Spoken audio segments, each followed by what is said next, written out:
vous êtes là? Alors je me répète un petit peu, mais ça fait 13 ans maintenant que j'habite au Japon, et en 13 ans, j'ai eu le temps de peser un petit peu le pour, le contre de ce que j'aime et ce que j'aime moins bien dans les deux pays. Et ce que je vous propose aujourd'hui, c'est de faire une petite expérience de pensée. Aujourd'hui, on va essayer de s'imaginer, faire comme si on était capable de choper un truc dans un pays et de l'implémenter dans un autre. Genre, qu'est-ce qui serait intéressant de choper au Japon? Qu'est-ce qui serait intéressant de lui piquer pour le ramener en France? C'est bon, voilà. Avec une chemise, ça passe. Et je vais même aller plus loin parce qu'ensuite on fera une seconde vidéo où cette fois on réfléchira au point où ce serait plutôt le Japon qui devrait un petit peu s'inspirer de la France. Parce que oui, il y a pas mal de points où c'est plutôt la France qui met le Japon à l'amende. Et non, ce n'est pas du tout parce que si je ne parle pas de ça, je vais encore me faire traiter de Kikujap pas du tout objectif. Voilà. C'est pas du tout à cause de ça. Bien sûr que non. Donc sur ce, écoutez, je vais vous préparer votre petit café des familles parce que nous on perd pas plus de temps, on va directement au premier point. Le combini! Non mais sérieux, tu vas pas nous parler encore des combini, hein? Tout le monde l'a fait, c'est bon, c'est vu et revu, y en a marre. Chut. T'inquiète pas, Sorette, je vais t'expliquer. Alors oui, effectivement, le combini, c'est devenu aujourd'hui un des emblèmes du Japon, au même titre que d'autres choses plus simples, comme les sakura, le mont Fuji, les sanctuaires. Et c'est un parallèle qui peut paraître un petit peu bizarre, mais en réalité, quand tu creuses un peu, pas tant que ça. Parce que le combini japonais, et oui, la distinction est très importante, c'est vraiment devenu aujourd'hui un symbole culturel très fort au Japon. Et le fait est que je trouve que la manière dont il est souvent décrit sur internet, ça lui rend pas vraiment hommage. Parce que pour beaucoup de gens aujourd'hui, quand tu leur dis combini, bon voilà, c'est une supérette ouverte 24/24 où tu peux acheter du poulet frit, des bento, des clopes et du café. Sauf que non, un combini c'est beaucoup plus que ça. Et c'est un ancien baito leader de combini qui vous le dit.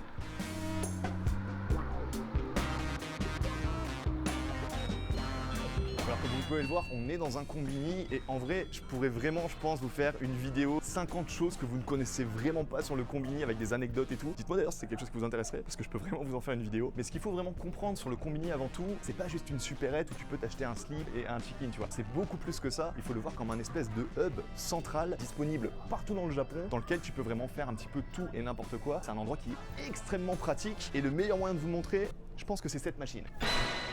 Alors oui, c'est une photocopieuse, je sais, mais pas que. Parce qu'effectivement, bon, ça a une gueule de photocopieuse, tu peux photocopier tes papiers en couleur. Si jamais tu relis ton smartphone, tu peux envoyer des PDF, tu peux envoyer des photos, imprimer tes photos sur du vrai papier photo, une imprimante, on va pas, voilà. Mais le plus intéressant, c'est ce petit panel qui est présent dans tous les combini. Et ce qui est génial, c'est que juste à partir de ça, tu peux vraiment tout faire. Tout faire. Là, par exemple, il y a un petit endroit, c'est écrit ticket. Tu peux littéralement acheter des tickets de concert. Tous les concerts qui se passent à Tokyo et consorts, tu peux acheter ton ticket directement ici au combini. Les événements sportifs, le baseball, le foot, etc. Cinéma, si t'as envie d'aller voir un film, etc. Tu peux l'acheter au combini. Tu peux acheter des tickets aussi pour les bus Disneyland, des tickets pour Legoland. Alors bon, Legoland c'est éclaté, mais si t'as envie d'y aller, tu peux acheter ton ticket. Ensuite, tout ce qui est événements aussi, etc. Dans tout le pays, tout ça tu peux l'acheter directement là. Et encore, je vous ai pas tout dit. Parce que oui, en réalité, cette toute petite machine là, elle cache beaucoup plus de dingueries que ce que vous pouvez l'imaginer. Et il suffit d'ailleurs par exemple de se rendre sur le site de Family Mart pour s'en rendre compte. Parce qu'on peut voir qu'on peut également par exemple prendre des réservations pour des écoles de conduite. Faut sérieusement que je pense à m'inscrire d'ailleurs. Qui sont des endroits, si vous voulez, un peu comme des colonies de vacances où tu passes 2 semaines complètes en stage intensif de conduite. Et normalement, si tout se passe bien, t'en ressors avec ton permis.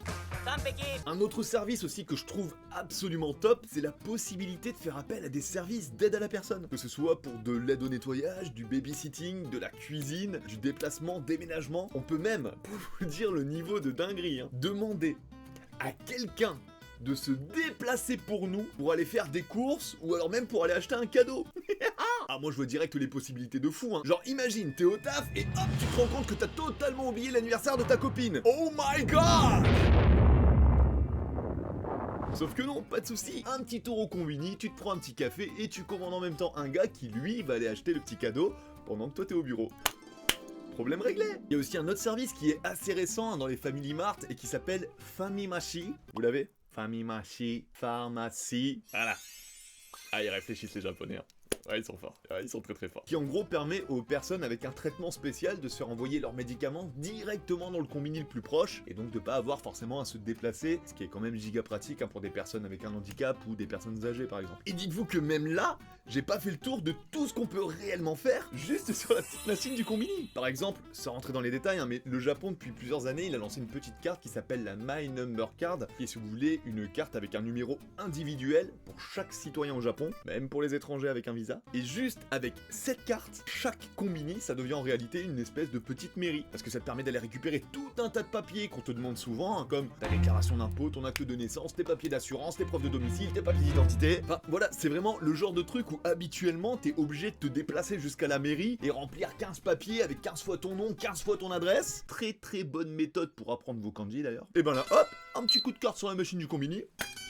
Et c'est fini. Donc je pense qu'avec ça vous avez bien compris que rien qu'avec cette petite machine là déjà, le combini il prend une toute autre ampleur que la simple petite supérette de quartier, hein, en étant également vendeur de tickets, de services, petite mairie, mais également une poste. Et oui, parce que dans un combini on peut aussi bien envoyer du courrier, des colis qu'en recevoir. Déjà bon, il y a Japan Post qui est présent, qui passe 2 fois par jour pour récupérer les colis ou les envoyer, mais avec la démocratisation de Mail Kali, c'est le bon coin Vinted au Japon, maintenant on a même ce genre de box là qui est derrière moi, où en gros avec ce genre de box, tu peux venir déposer le colis que t'envoies ou récupérer celui que t'as commandé. Et pour vous dire, ils vont tellement loin dans le délire de la poste dans les combini, tu peux même envoyer genre tout ton attirail de golf, ta planche de surf, ta planche de snowboard directement là où tu vas en faire pour ne pas avoir à te les trimballer en voyage. Ils sont au-dessus du ciel. Et puis bien sûr le combini c'est aussi là où tu peux payer toutes tes factures, ce qui est extrêmement pratique. Tu peux recharger ta Suica, tu as des ATM aussi qui te permettent de retirer de l'argent, qui sont compatibles d'ailleurs maintenant avec la plupart des cartes du monde entier. Et dans certains combini, tu as même carrément des petites machines où tu peux mettre n'importe quelle devise et ça te ressort des yens. Et dites-vous que même là je vous ai pas encore tout raconté, mais je pense que c'est déjà suffisant pour que vous compreniez la véritable dinguerie qui se cache derrière le combini. Aujourd'hui c'est vraiment devenu une espèce de hub, encore une fois, ultra pratique, qui facilite grandement la vie de tous les résidents au Japon. Et cette praticité, ben ouais, je pense que ce serait cool de réussir à la développer en France. Par contre, il y a un truc que le combini n'a toujours pas, c'est la boisson qui accompagne toutes mes séances sportives depuis plusieurs mois, Oli.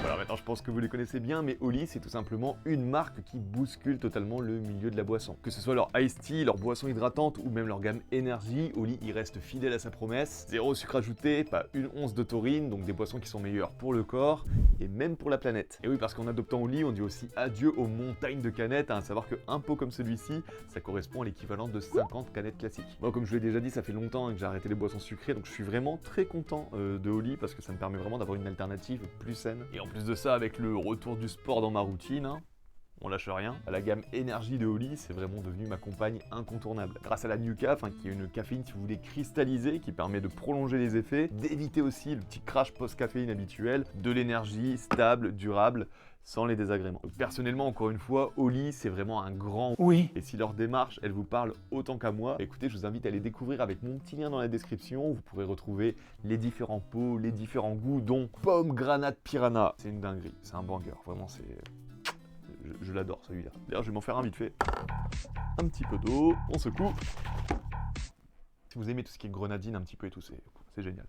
Et surtout, si vous êtes nouveau, je vous invite vraiment à découvrir les packs découvertes comme le Starter Pack Deluxe avec tous les best-sellers Oli de toutes les gammes et même le petit shaker officiel pour 49,99. Et parce que Oli, ils savent régaler la commu, vous avez 2 petits codes promo. Mitsu5 qui vous permet d'avoir 5 € de réduction sur votre première commande et Mitsu tout simplement, qui vous permet d'avoir 10% de réduction sur vos futures commandes si vous êtes déjà de la partie. Ceci étant dit, un immense merci à Oli pour soutenir notre toute petite chaîne.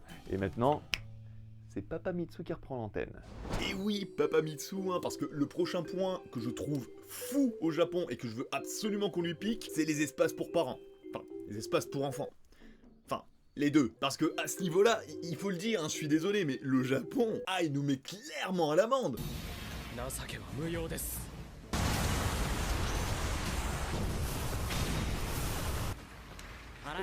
Si parmi vous il y a des parents ou même des gens qui ont déjà dû s'occuper d'un enfant en extérieur, vous allez très vite comprendre de quoi je parle. Mais vous voyez ce stress quand t'es dehors en ville et que tu dois au choix changer la couche de ton bébé, lui préparer un biberon ou alors l'allaiter parce qu'il a faim et qu'il n'y a rien nulle part d'adapté à cette situation pour que tu puisses juste te poser et t'occuper tranquillement de ton bébé. C'est honteux. Ça, au Japon, c'est tout simplement une situation que vous ne verrez jamais parce que peu importe où vous allez, il y aura toujours des espaces gratuits, propres, climatisés, avec tout ce qu'il faut pour vous occuper de votre enfant. Et vous savez quoi ? les images parlent plus que les mots, le mieux c'est encore que je vous montre à quoi ça ressemble.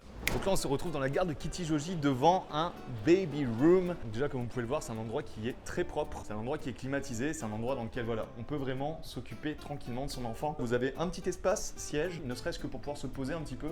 Papa, maman, des fois ils sont un petit peu fatigués de la balade, donc voilà, tu peux te reposer tranquillement. Ici on a quoi? Un Denchirenji, donc ici on a un four micro-ondes, si jamais vous avez des petits plats que vous voulez faire réchauffer pour votre enfant, etc. Vous avez même un purificateur d'air. Ensuite, qu'est-ce qu'on a juste à côté? Des tables à langer. Ça en France, on n'en trouve jamais nulle part. Très content d'avoir ça ici, vraiment comme je vous l'ai dit, on en trouve de partout. Vous avez ici une poubelle à couche automatique, tu mets la couche, ça l'aspire à l'intérieur pour qu'il n'y ait pas d'odeur, tout ça. Faut pas mettre ta main dedans parce que...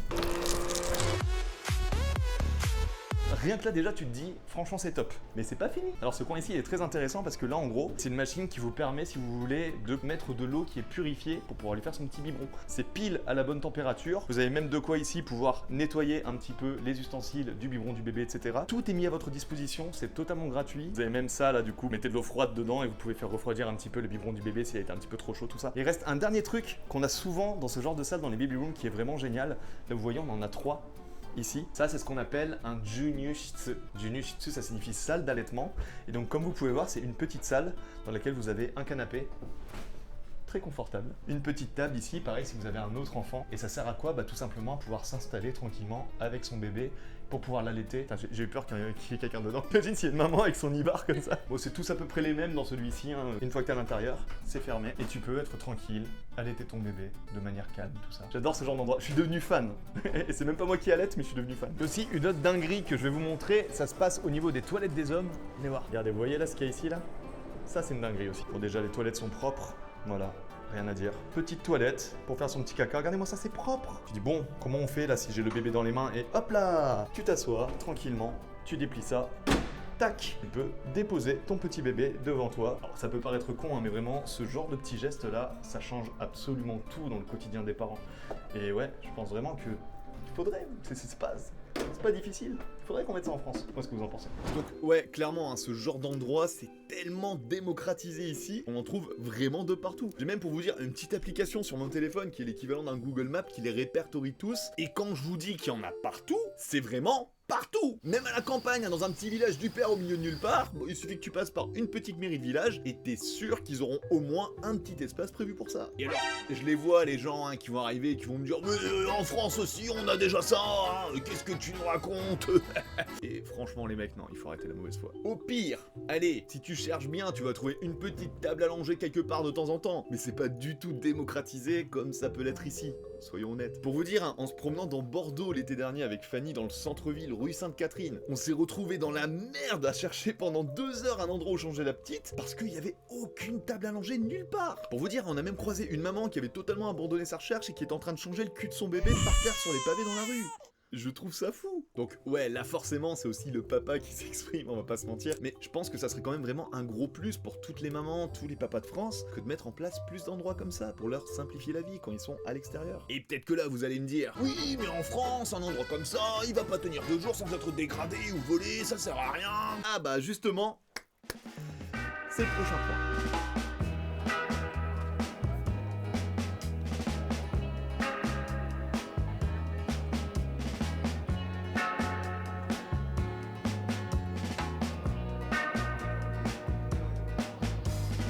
Ah, le Japon, ce pays où même les oiseaux réfléchissent à 2 fois avant de lâcher un bronze.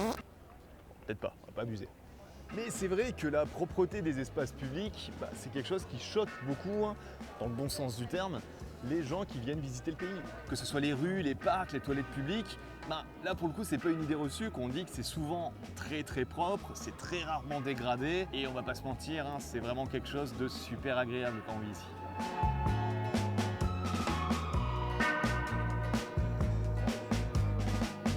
Bien sûr, c'est pas une science exacte, hein. Et si tu cherches bien, tu peux très facilement trouver des endroits beaucoup plus crades, avec des poubelles sur le sol. Il suffit de sortir un petit peu à Shinjuku de nuit pour se rendre compte un petit peu du carnage. Mais même là, si tu regardes bien, une fois la nuit passée, t'as la team de nettoyage bénévole qui débarque en despi et hop, le quartier retrouve toute sa propreté, pile à temps pour les salariés qui partent travailler.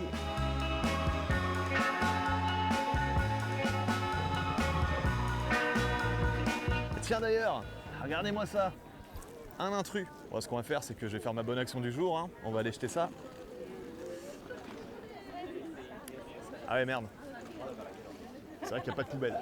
Et ça d'ailleurs, c'est vraiment quelque chose qui rend les gens complètement fous parce qu'ils se disent comment ça peut être aussi propre alors qu'il n'y a pas de poubelle. Sauf que la réponse elle est dans la question. Parce que paradoxalement, le peu d'endroits où il y a des poubelles, c'est les seuls endroits qui sont vraiment crades et vraiment dégueulasses. On atteste ces vidéos de Kyoto qui tournent sur internet en ce moment. Bon écoutez, j'ai plus qu'à utiliser ma technique secrète. Bon du coup j'ai jeté le petit papier. Mais comme je voulais pas juste rentrer pour jeter un truc, j'ai acheté ça avec. Et du coup, j'ai quand même un déchet.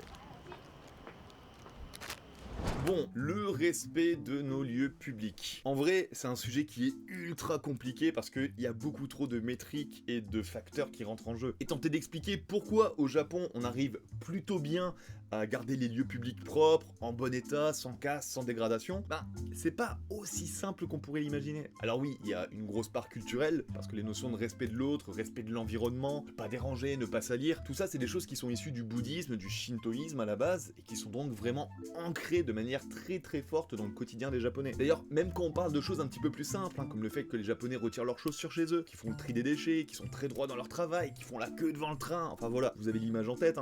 Là aussi c'est des notions qui, même si elles ne le paraissent pas forcément dans un premier temps, finalement elles sont assez proches culturellement de ce respect de l'espace qui nous entoure. Donc c'est pas si surprenant que ça. Mais donc, pour nous, bon, on a déjà notre culture, qui est une bonne culture, bien fournie. Ferme ta gueule, salope, va te faire enculer. Et le but, c'est pas de la changer, même si on peut déjà, au moins à un niveau personnel, prendre un petit peu exemple. Mais donc, qu'est-ce qu'il y a d'autre qui pourrait être intéressant pour nous? Peut-être le côté éducatif, parce que bon, vous le savez, mais dès leur plus jeune âge, les petits Japonais, ils s'occupent eux-mêmes du nettoyage de leur classe, des terrains de sport, ou même les toilettes, etc. Et donc forcément, quand c'est baby qui nettoie, on fait attention à moins crader, pour avoir moins de travail derrière. Et en soi, je trouve personnellement que c'est une plutôt bonne manière d'inculquer des valeurs de propreté, de responsabilité, de discipline aussi. C'est-à-dire que le but à ça, dans la vision japonaise, c'est de mettre l'accent sur l'harmonie du groupe, la responsabilité collective, pour essayer de garder un environnement qui est propre et surtout qui reste agréable pour tout le monde. Alors, encore une fois, je sais que c'est un sujet sensible, mais le but c'est pas de donner des leçons de morale, faites ce que vous voulez, vraiment, c'est voilà. Je préfère préciser, parce que sinon je vais encore me faire lyncher. Par contre, à un niveau personnel, je vous avoue que je trouve que ce serait quand même super de réussir à créer un petit peu ce semblant d'harmonie pour qu'on puisse tous enfin aller faire pipi sans avoir peur de l'état des toilettes et sans devoir retenir notre respiration. D'ailleurs, on va rester dans l'aspect culturel avec le prochain point.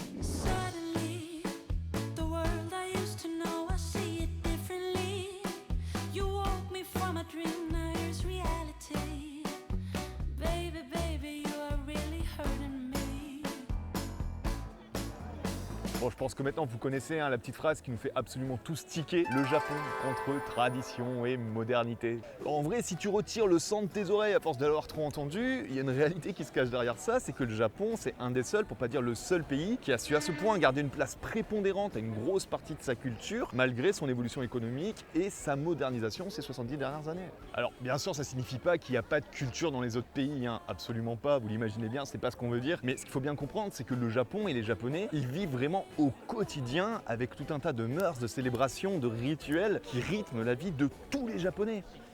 Et c'est ça qui est dingue.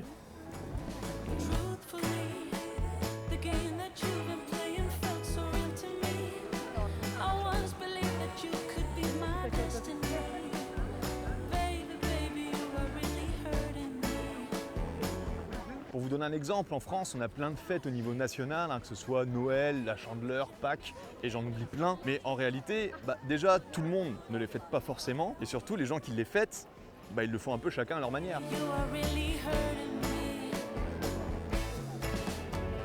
Au Japon, on a gardé des fêtes très culturelles, comme le Hinamatsuri, la fête des petites filles, le Seijinski, la fête du passage à l'âge adulte, encore le Setsubun, qui est la fête du passage au printemps. Je vais pas tous vous les faire, il y en a littéralement des dizaines et des dizaines, mais ce qu'il faut comprendre, c'est que c'est des événements à l'ampleur nationale qui sont fêtés, célébrés par absolument tous les Japonais. Et c'est vrai que ça apporte une petite pointe de magie, une petite pointe de bonheur dans la vie de tous les jours. Et malgré tous les reproches qu'on peut faire au Japon, c'est vrai que cet aspect-là, il est quand même top. D'ailleurs, je précise, parce qu'on va certainement me poser la question, mais j'ai fait exprès de ne pas encore vous parler de la préservation des temples, des sanctuaires. Pourquoi ? Parce qu'en France, à ce niveau-là, on a quand même un patrimoine culturel assez énorme entre nos églises, nos villes, nos cathédrales et tous ces bâtiments d'antan qui tiennent encore debout.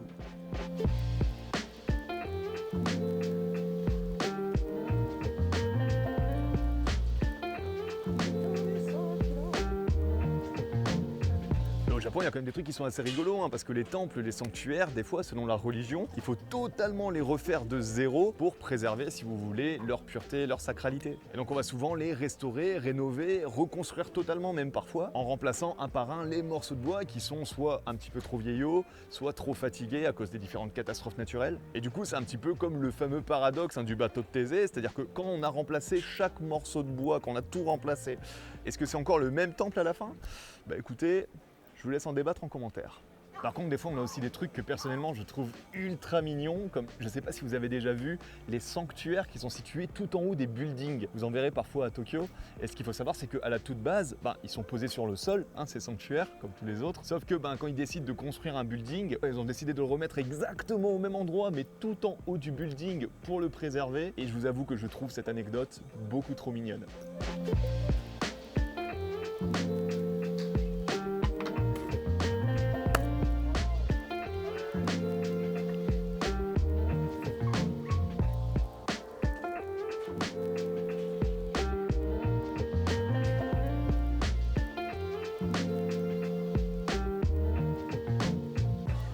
Et aussi l'autre point que personnellement j'adore dans tout ça, et il suffit de regarder autour de moi, c'est que le Japon regorge d'événements qui rassemblent les gens.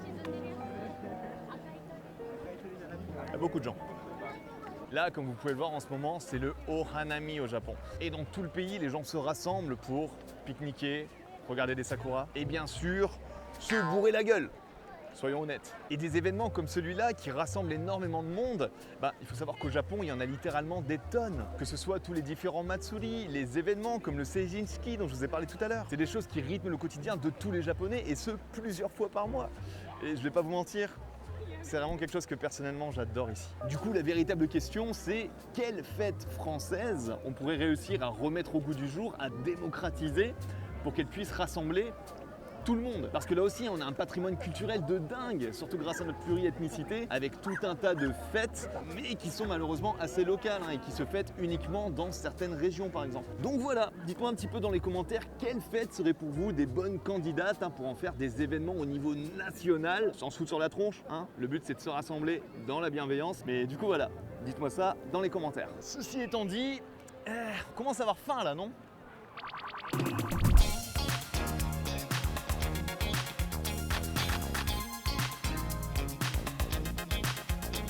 Alors pour le prochain point, une des choses que j'aime le plus au Japon et que j'aimerais tellement importer en France, c'est la bonne bouffe pas chère. Et on va aller manger au Matsuya, on a un petit peu faim. Oh, du coup là on a le petit panel, hop, on mange à l'intérieur. Il y a pas mal de choses, mine de rien. Et j'ai vu qu'ils ont un menu français. Oh, ça a l'air bon en vrai. Par contre pour la boisson ici, t'as soit du thé, soit de la bière. Il n'y a rien d'autre. Les gens qui pleurent qu'au Japon il faut utiliser que de la monnaie et tout, plus forcément vrai. 15 € pour 2 plats complets avec une petite bière pour toi, une petite boisson pour moi. C'est-à-dire qu'on mange à moins de 8 € chacun. Bon bah écoutez, le repas est arrivé. Bon alors à ce moment-là, la caméra elle a décidé de faire un petit peu sa life et de filmer mon menton. Donc voilà, on a filmé pendant 10 minutes pour rien. Donc écoutez, c'est Bibi qui va vous expliquer ce point-là. Alors déjà, pour revenir un petit peu sur la bouffe, on a quand même eu du poulet avec une petite purée en dessous, des petits légumes, du chou, un bol de riz, une soupe miso. Donc voilà, c'est vraiment un bon repas bien complet, et encore une fois, pour 8 balles. Et encore, là j'ai pris le menu français, machin et tout. Si on avait pris le menu de base, ça coûte entre 350 et 500 yens. Dis Siri, combien font 350 yens en euros ? 300 yens japonais font 1,82 €. Même pas 2 balles. Alors en France, bien sûr, on a de la très bonne gastronomie, on a des très bons repas, et c'est vrai que j'adore cet aspect au Japon où on peut manger bon, équilibré, diversifié, pour pas cher. Et c'est d'ailleurs un des aspects préférés des gens qui viennent ici, que ce soit les gens qui viennent vivre ou même les gens qui viennent en vacances. Au niveau de la bouffe, ça coûte rien, à moins que t'ailles te faire un méga resto dans un restaurant chic, mais de manière générale, ça coûte pas cher. Après, un autre truc aussi, alors là pour le coup, je peux comprendre qu'on soit pas d'accord avec moi, mais je trouve ça super qu'au Japon, on puisse aller dans des restaurants seuls. C'est vrai qu'en France, on va pas trop au restaurant tout seul, c'est bizarre. Alors je sais pas, on dirait que t'as pas d'amis quand tu vas au restaurant tout seul en France, alors qu'au Japon, c'est ultra démocratisé. Et le fait de pouvoir sortir et d'aller te prendre une petite bouffe pour pas cher, c'est vrai que, est-ce que si en France, on avait aussi ce genre de restaurant, les gens le feraient un peu plus? Écoutez, je sais pas, parce qu'il y a une part culturelle à ce niveau-là, mais ouais, personnellement, j'aime bien le fait de temps en temps me dire, bah tiens, au lieu de manger à la maison, je vais sortir dehors et je vais aller bouffer un petit coup, même si je suis tout seul, tu vois. Et puis voilà, encore une fois, peu importe ce que t'aimes manger, tu trouveras une version pas chère. Que t'as envie de manger du japonais, du chinois, coréen, mexicain, peu importe. Il y a des restaurants de ça, pas cher, un peu partout. Et ça, c'est quelque chose que, ouais, j'aimerais vraiment que ça se développe en France. Parce que là, dès que t'as envie d'aller manger un petit peu au restaurant, c'est limite un peu l'événement, quoi. Je veux dire, voilà. Ou alors tu te prends un sandwich. Mais vous voyez ce que je veux dire. Ceci étant dit, maintenant qu'on a bien mangé, il est temps de passer au prochain point.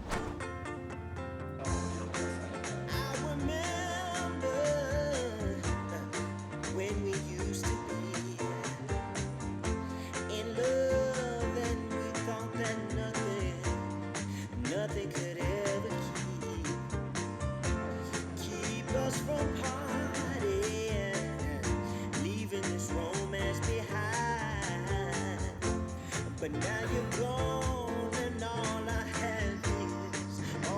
have is time. Bon alors écoutez, pour le prochain point, j'ai profité en fait de devoir aller refaire mon visa. Je suis donc devant l'immigration à Shinagawa pour vous parler du coup de l'administration au Japon.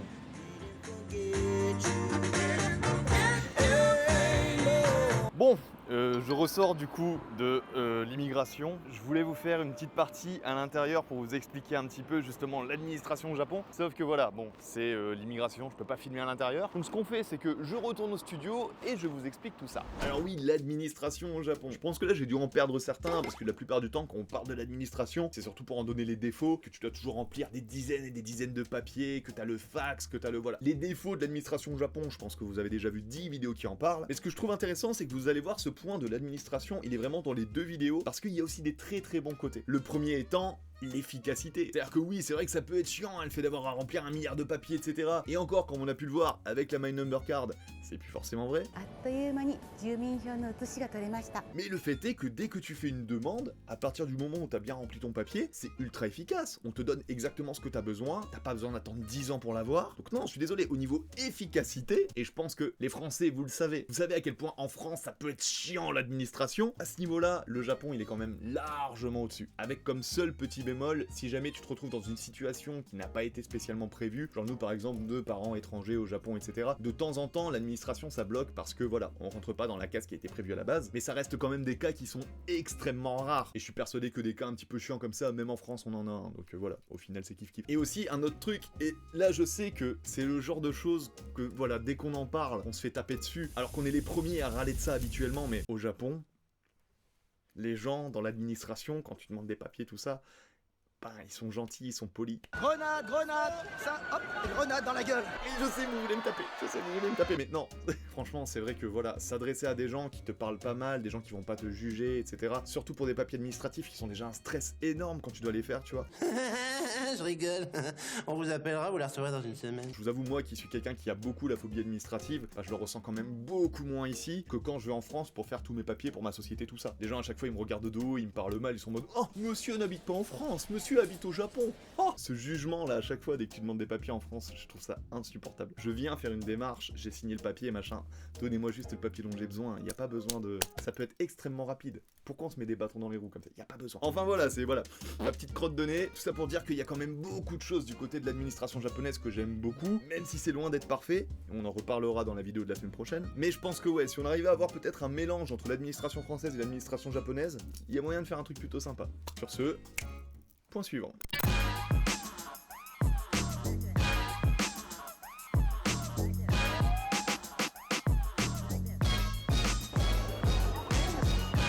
Et donc 9e point dont j'aimerais vous parler dans cette vidéo, vous pouvez le voir derrière moi, c'est les transports. Bah oui, les transports japonais, vous le savez certainement, ça fait longtemps qu'on le dit, l'efficacité des transports au Japon, c'est une véritable dinguerie. Donc là, ce que vous pouvez voir derrière moi, du coup, c'est les machines où on peut acheter nos tickets. On peut même voir une petite map, c'est tout simplement la map de la Keiōsen, qui est la ligne qu'on peut prendre par ici. Et ce qu'il faut savoir, petite anecdote, sur Tokyo en tout cas, en prenant les transports en commun, on peut aller de n'importe quel point A à n'importe quel point B en maximum 2 changements. C'est-à-dire que si tu t'y prends bien, tu n'auras jamais à faire 3 changements. 2 changements max, tu peux aller où tu veux dans Tokyo. Et ça, je trouve ça absolument dingue.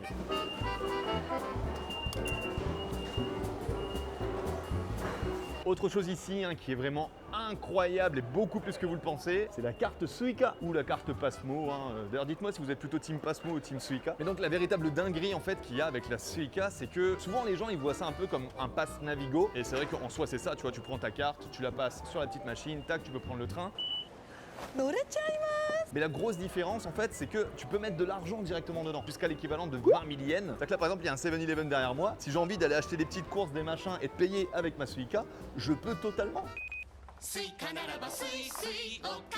La plupart des magasins, la plupart des restaurants où vous allez, ils prennent la Suica. Il y a Sora qui est venu au Japon récemment et m'a dit frérot, en fait, le pass Suica, c'est vraiment la carte Navigo ultime. Et je trouve qu'il a bien trouvé le mot, effectivement, c'est vraiment la passe Navigo ultime parce que tu peux encore une fois littéralement tout faire avec. Il faut qu'on arrive à faire la même chose en France, je vois pas pourquoi on peut pas. Faire une espèce de carte qui fonctionne nationalement, peu importe la ville où tu vas, tu peux prendre le bus, tu peux prendre le train, tu peux payer tes courses, c'est génial. La technologie existe.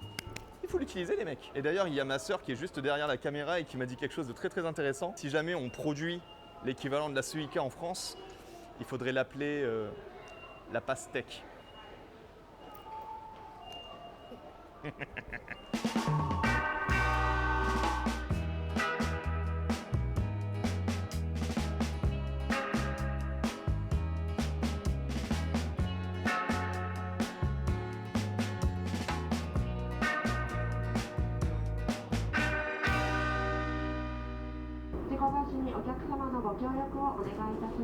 Et donc sur ce, écoutez, pour le dernier point de cette vidéo, je vous invite à Shibuya. Shibuya, mon quartier de cœur, l'endroit où j'ai passé le plus de temps de toute ma vie, l'endroit que je connais le mieux dans tout le monde entier. Écoutez, pourquoi je vous amène ici, c'est tout simplement pour vous parler de divertissement, pour vous parler de la nightlife au Japon. Parce que la nightlife en France, on la connaît. Il y a des bars, il y a des clubs. Souvent ça ferme à 1h, 2h du matin quand t'es en ville. Souvent ça va finir en home party et puis on va faire la fête chez les copains. Mais ici au Japon c'est très différent. Parce qu'ici il y a 1 milliard de choses à faire. Et vous savez quoi, il y en a tellement que le mieux c'est encore que je vous les montre.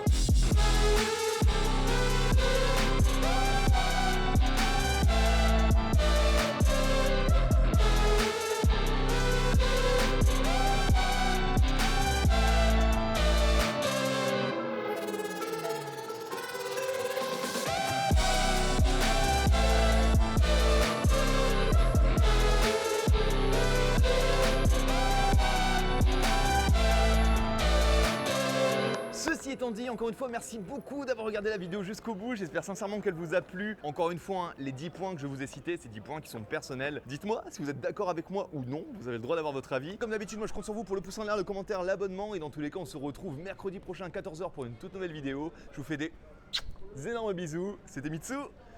Bye.